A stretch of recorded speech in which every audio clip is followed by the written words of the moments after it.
Trailblazers coach Chauncey Billups and Miami Heat guard Terry Rozier have both been arrested as part of FBI investigations into sports gambling. Billups' arrest was part of a separate case, but it was related, linked to an illegal poker operation tied to the Mafia.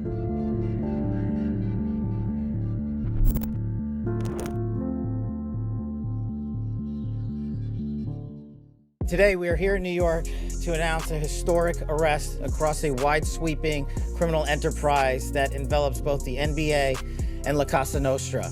But as you now know, individuals such as Chauncey Billups, Damon Jones, and Terry Rozier were taken into custody today, former, current NBA players and coaches. What you don't know is that this is an illegal gambling operation and sports rigging operation that spanned the course of years.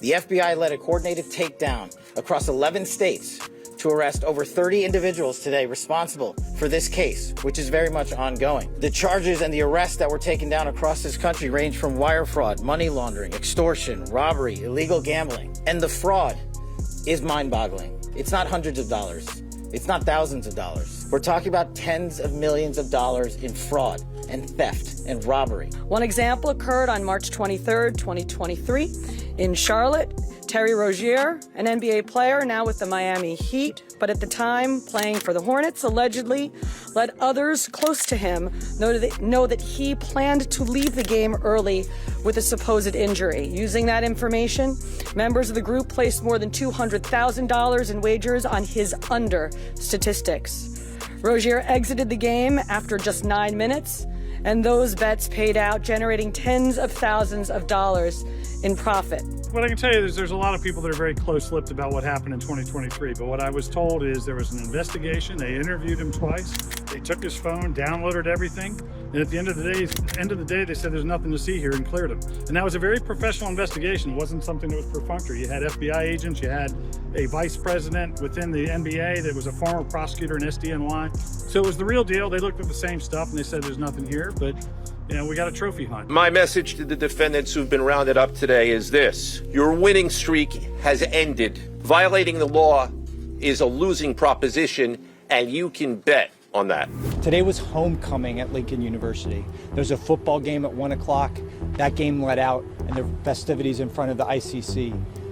At about 9:30, just before 9:30, that festivity was interrupted and decimated by gunfire.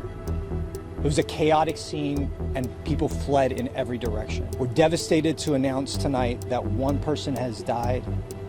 6 other people have been struck by gunfire. We set this out to be a time to celebrate the legacy of Lincoln University, the first historically black HBCU in the country. So devastated, if there was another word to describe that's more impactful, I would use it. But devastated is a start. New York Attorney General Letitia James pleaded not guilty to 2 felony charges at this federal courthouse in Norfolk, Virginia.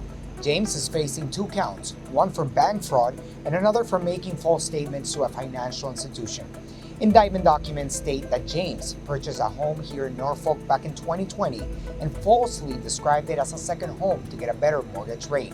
The property was reportedly used as an investment and was rented out. She allegedly saved about $19,000 over the life of the loan. Right after her appearance in court today, she said this. So there's no fear today. No fear. No fear. No fear. No fear. Because I believe that justice will rain down like water and righteousness like a mighty stream. A trial start date has been set for January 26th of 2026. If found guilty, each count carries a potential sentence of up to 30 years in prison and a $1 million fine.